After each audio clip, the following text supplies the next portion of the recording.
Your greatest art might just be born from your deepest pain. Think about it.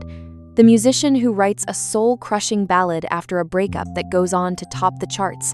The poet whose words resonate with millions, written in the quiet, lonely hours of the night. The painter who's struggling with their inner world creates a masterpiece that defines a generation. We've all heard of the tortured artist. It's a powerful, almost romantic image, the idea that to create something truly profound, you must first experience profound sadness. But is this just a myth we tell ourselves? Or is there a genuine psychological connection between a low mood and a creative breakthrough? For centuries, we've seen anecdotal links between creative individuals and experiences with mood disorders. Studies have even suggested that writers and artists may experience mood disorders at a rate 8 to 10 times higher than the general population. But does the sadness fuel the genius? Well, what if I told you that those periods of low mood, the ones we often try to push away, might actually be unlocking specific cognitive processes that are uniquely suited for creative work? So, why is this the case? Let's break down the psychology of how our darker emotions can, sometimes, lead to our most brilliant work. First, a low mood can dramatically change our focus. When you're happy, your mind tends to be broad and expansive. You're more likely to brainstorm, to make loose connections, to be cognitively flexible. It's a fantastic state for generating a flurry of new, diverse ideas.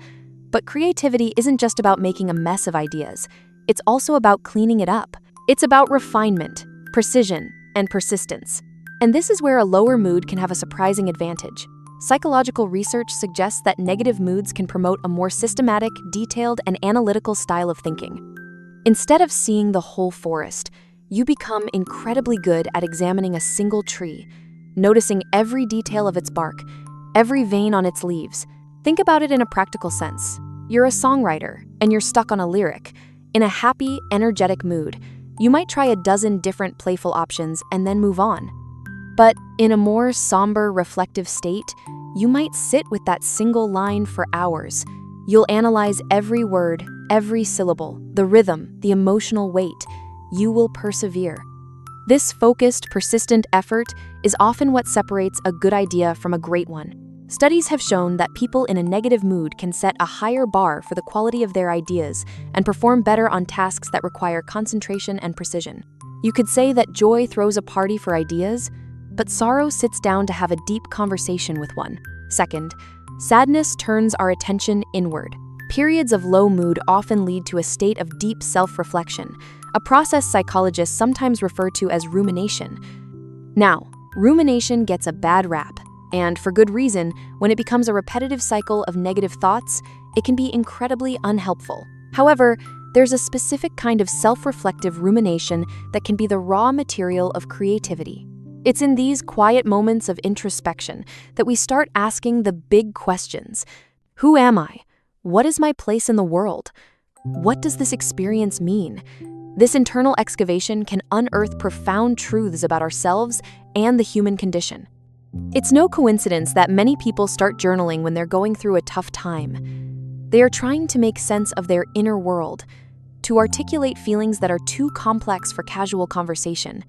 This process is where art is born. The painter Edvard Munch, who experienced intense anxiety, famously wrote about the inspiration for his masterpiece, The Scream. He described sensing an endless scream passing through nature while on a walk, a feeling he then translated onto the canvas. He didn't just paint a landscape. He painted his internal state, his emotional reality. This is a powerful concept in psychology, the idea that our emotions don't just happen to us. They actively shape how we perceive the world. A low mood can act as an alarm signal, prompting a more careful and detailed processing of our environment and our experiences. When you feel low, you are, in a sense, conducting deep research into the textures of human emotion. And that research becomes the authentic, relatable core of your creative work. Third, and perhaps most importantly, a low mood can create a powerful drive for meaning. When we experience emotional pain, our minds instinctively search for a way to make sense of it. We have a deep psychological need to create a narrative, to find a purpose in our suffering. Creative expression is one of the most powerful ways to do this. It's a form of what psychologists call meaning-making. Art allows us to take the chaotic, painful, and often overwhelming emotions from inside us and give them form, structure, and coherence on the outside. The act of creating can be incredibly therapeutic. Studies show it can trigger the release of dopamine, the neurotransmitter associated with pleasure and reward, providing temporary relief. More than just relief, though, it's an act of transformation. You are not just venting your sadness. You are externalizing it, examining it, and reshaping it into something new, something that can be shared and understood by others. This is why a work of art born from a difficult experience can feel so universal. The creator has taken their specific pain and transformed it into a story about the human capacity for resilience, loss, or love. They found a way to say, "I went through this, and this is what I made from it." Creativity doesn't eliminate the pain. It gives it a purpose. Now, this is the point where we need to be extremely careful. It is crucial that we do not romanticize suffering. The idea of the tortured artist is a dangerous stereotype if it implies that you need to feel bad to create well. This is simply not true. Sustained, severe, low moods are far more likely to paralyze creativity than to fuel it. Many artists report being completely unable to work during their darkest periods, finding their energy and cognitive fluency depleted. Furthermore, positive moods are essential for other parts of the creative process, like originality and cognitive flexibility. The goal is never to seek out pain for the sake of art. Mental well-being is paramount, and seeking help is a sign of strength, not a threat to your creative spark. The true connection isn't that sadness is a requirement for creativity, but that it is a part of the vast spectrum of human emotion that can be channeled into creativity. So, is a low mood the fuel for creative genius? Perhaps fuel isn't the right word. It's more like a potent ingredient, one that, when handled with care, can add incredible depth and complexity to a creation. The real genius isn't in the suffering itself, but in the alchemy of turning that emotional lead into creative gold. It's about having the courage to face your inner world, in all its light and shadow, and the skill to translate that emotional honesty into your work. It's not about being broken. It's about using the broken pieces to create a beautiful mosaic.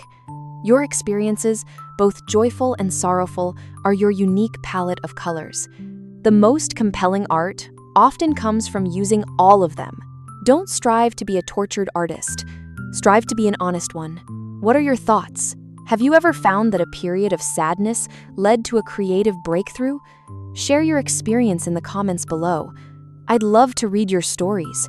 And if you found this exploration insightful, please like this video and subscribe for more deep dives into the psychology of our everyday lives. Thanks for watching.